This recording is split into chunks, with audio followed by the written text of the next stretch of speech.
Patrick, when you use MACD for possible buy setups, do you require that the MACD line cross the signal line at least 2 standard deviations from the mean to filter out false signals? I do not personally, Patrick. And this might be a good time to talk about this is going to infuriate Patrick because we had a discussion on MACD and how we use it, and he knows how I use it from various webinars. But I'm cleaning up a couple positions in my portfolio, and one of them I think is going to infuriate Patrick to no end because he's going to see a perfect buy signal of where I should have adjusted the married put position. I still have time to do it, Patrick, but I didn't. Okay, let's talk about it. Let me go to my portfolio. We're going to go to portfolios as well. All right, and Caesars Entertainment. 270 days ago, bought this at 28.03, lowered the cost basis down to 25.54. The stock's currently at 26.76. This does not sound like a successful position, but it's been up as high as $29. We've done income methods on this position, following the rules in the blueprint, managed it, adjusted it, and I didn't roll this March 26 put in the last 2 months coming up to expiration. Oh, I'm sorry, I didn't want a profit and loss chart. My apologies. I wanted to go to charts. All right. Here we go, ACP.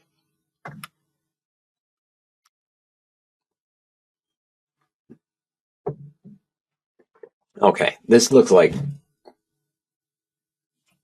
nothing you'd want to invest in a long-term married put position. But why we use the married put position where we buy a stock, we buy a put 150 days out of time, control risk to single digits, and leave the upside open is because this is what the market does. Now, this is much more volatile, and I was very surprised at Caesar's performance. I think I actually entered over here, and this is what Patrick is talking about. Looking at the MACD position, looking at the MACD line, I usually like to buy. We had this discussion, MACD and married puts last week. But when I see the buy signal, when I see the MACD cross over the signal line and the stock going back up to its EMA or SMA 20, usually EMA, but that's when it gives me a clear buy signal. And this one worked out very well for me. We were able to get much income off of this. We were able to get close to bulletproof status. And then this collapse happened. All right. Now the earnings came up as positive, and there's your other positive MACD. I'm sorry, Patrick. It's not AGI I'm talking about. I'm sorry. It's not Caesars I'm talking about. It's another one. I'm so sorry. So, in any case, what do I have here? Well, we've gotten income methods. We've gotten close to bulletproof status. Then this happens. Then we roll down the put and increase the risk. This comes up. We do more income methods. We get back to near bulletproof status. And then this happens. I did not roll down the put that you saw, that March 26 put. Why? Because the stock was at 18. We were at a low risk on the position. But then the earnings came out and Caesars rebounded. Now, I'm holding the March 26 put. I was. That expired worthless today. And I should have made a move here. But for our discussion from last week, Patrick, do I look for the 2 standard deviation to remove false signals? No, I do not. I'm sorry, I think the position I was thinking, it's Planet Fitness, isn't it? It was Planet Fitness. But anyway, for the married put position, I did something that you guys wouldn't like. I let this put expire worthless today. I'm going to hold Caesars over the weekend. And I'm going to see what Monday and Tuesday's trading has in store for us. There is bidding wars on Caesars right now. One offer came in, and then that Italian billionaire came in, and she offered a higher price. And this thing shot up to 28, but since then, it's showing the same pattern of falling. Why would I go through the weekend without a put, letting that March put expire? Well, it's because I'm looking for something else. I'm looking to do something else with this position. It's probably going to be a stock repair, Patrick, honestly. Not an income method number 5, but maybe not with a put in it where I can get back to break even right away. within 20 days, 18 days, I think is what I saw. All right. Planet is the one I was thinking of, Patrick. I apologize. Planet has done me right and done me wrong, as many of you have, but I was never concerned with it. Well, I was concerned. I wanted profits, but I wasn't concerned with it because I had the put in place on the position. We're holding the May 105 put now after our previous roll, and this thing has just been tanking. Now, this is originally what I meant to do, but it was good to go through the Caesars example. Patrick's question, when you see the MACD cross, to use that other view of two standard deviations to make sure you're not seeing a false signal. I don't, because right now I've been fooled by Planet before, just recently, and you can see it exactly where you're looking at, can't you, Patrick? Right here. I'm sorry, right here. My apologies. Right here. This down. By the way, I had the 105 put. The stock was up at 110. We had made profit on this position. I could have closed it out. But as the stock fell, what would I do? Following the rules in the blueprint, what we talk about, Patrick, with MACD, this would have been the best time, you'd think, to move down the put, sell that 105 put for almost $20, $25, readjust it to a 95 strike put, because we saw everything we wanted, didn't we? We saw this positive MACD. We saw it start to approach the EMA 20. Were we at 2 standard deviations here? Might have been. Might not have been, Patrick. I'm not sure. But even if it came up, I think it did. I think it would have come up with 2 standard deviations. But then the earnings. That's the key. That was the key, Patrick. So I could say that, yes, Patrick, if I looked at it, I would want that 2 standard deviation of the MACD line moving up the signal line to remove a false positive. But due diligence still involved. I've got earnings coming up in 5 days. That could throw everything out of whack, and that's exactly what it did. So now, still in the May series, holding the May 105 put for a single-digit risk, even though the stock is down 24, 25 points from where it was. And like you can see, we're starting to see it. As I mentioned, and I think I'm answering your question maybe a little bit incorrectly, Patrick, a little bit maybe arrogantly, because I said that when I look for it, it's not just the positive MACD, which we're starting to see here now, which is showing a good turn, and we're seeing the light buys on the market sentiment tool, which we wanted, but I want it to be back up here by the EMA 20. I wanted to see more move. If it moves back up to the 79.20, $79.50, $80 level, I'll probably be 2 standard deviations. I want that extra confirmation in there as well. Okay?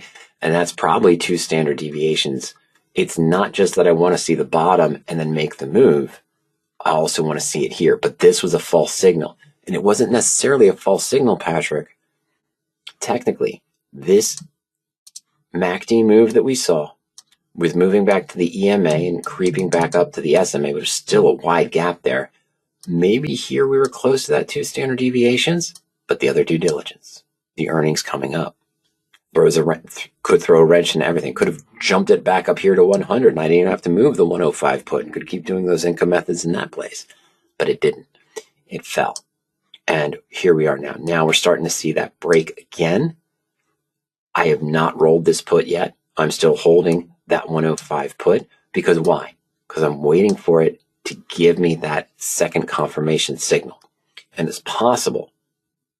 I'm not doing it by standard deviation, but it probably is coming out to that same computation, Patrick. If it comes back to that EMA 20 with increasing this way, with MACD still moving up above the signal line, then I might be close to 1, maybe 1.5, maybe not 2, but maybe 1.5 standard deviations there that is close to what you're looking for. So no, I don't do that personally. I look for the secondary confirmation as well. And follow up to Patrick real quick before I jump into Peter. Patrick says the VIX calls that you've mentioned over the VIX calls discussions that we've had over the last few months in 2026 have worked out very well. Yes, I sold another one of those VIX calls that we mentioned. I sold it today for 303, I think. So I started off with 8 in this cycle. Started off in January. Oh, let's go to analysis by symbol. My apologies. Started off initially in January 5th with 8 contracts. Sold half at the first jump. Sold another half. And then we made some other adjustments on the VIX calls as well. We bought the April calls. We bought 8 again. And when we had that first spike, we sold 4 here. And that was a 568 profit. And sold another 2. We sold the other half here. And then another half here. Still holding 1 for that April 28th strike at a cost of 139. You see it's at 278. But we take those profits on the spikes. You can see that information, I apologize, on recent videos. Let's go to YouTube. Let's go to the recent videos. And when was the last time you and I discussed the VIX calls there? Approach to VIX as market hedge. That was about a month ago. But you can see here, this is when it's done. Now, it doesn't look like, oh, it's only $1,446. Well, this is a separate market hedge that we started with $1,000 with and won 2, but our first trade entry was 1.5, and it's up 144.6%. You expect it to be up more, and it could have been. It absolutely could have been, but we're following our trading plan, meaning that when I opened 8 positions, when I saw that first spike, I sold half. Then we see the next spike, we look to sell another half. And then we might roll out, that's the loss there, we might roll out further out in time.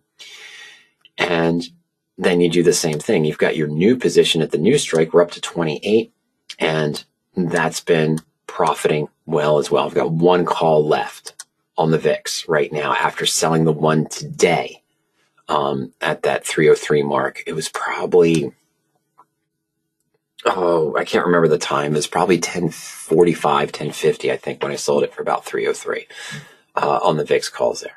Okay, but that's good. I'm glad that's been working out for you. That's one of the hedges that I use, but it's very small. As you can see, Patrick, it's only about, I used it as an estimation of $1,000. Ernie and I were creating something at the beginning of the year where if you just had a $40,000, $30,000 account, how might you trade all these things we talk about? Well, you put 40 or 50% into the in-the-money covered call picks of the day, or 30 to 40%, maybe 50% into the cash secured naked puts or the married puts. Then you're 10 or 12 into bull put credit spreads, 4 or 5% into long strangles on SPY, which we talked about for KIP as well. And those have been profitable. And the calendar call spreads. That was my approach, not Ernie's approach. He does a lot of long calls. He does much more long calls than I do as well. All right. So that has been working out well as a market hedge. Volatile markets really good. Remember what I've always discussed, though. Melt-up markets. The last melt-up market we saw for an extended period was 2021. Those long strangles, or as Kip asked, the long straddles on SPY would have performed poorly. VIX calls poorly. They would not have worked because it was a non-volatile melt-up market. But with things the way they are now, doesn't help to have that little extra hedge in there. And you can see a lot of that, as I mentioned, on power options. In addition to that video I talked about a month ago, an approach to VIX as a market hedge for uncertainty, on the playlist on our YouTube channel. Market hedges for unexpected events, earnings, and more. Click on view full playlist. You've got the market hedges there. Current look at the market sentiment, comparing hedge strategies, the strangle. There's a great discussion I always love to reference here. It's from 4 years ago, but I love it. Someone asked, well, if I expect the market to fall 5, 7, or 8%, wouldn't a bear put debit spread on SPY work better than buying a strangle or just buying a straight put? And we also compared it against VIX calls in that same decay. And he was right. It did, with a 5 to 7% drop. But if you're expecting a larger drop, remember the bear put debit spread caps the hedge, where other strategies would leave that downside open if it exceeds your expectation in the most volatile market.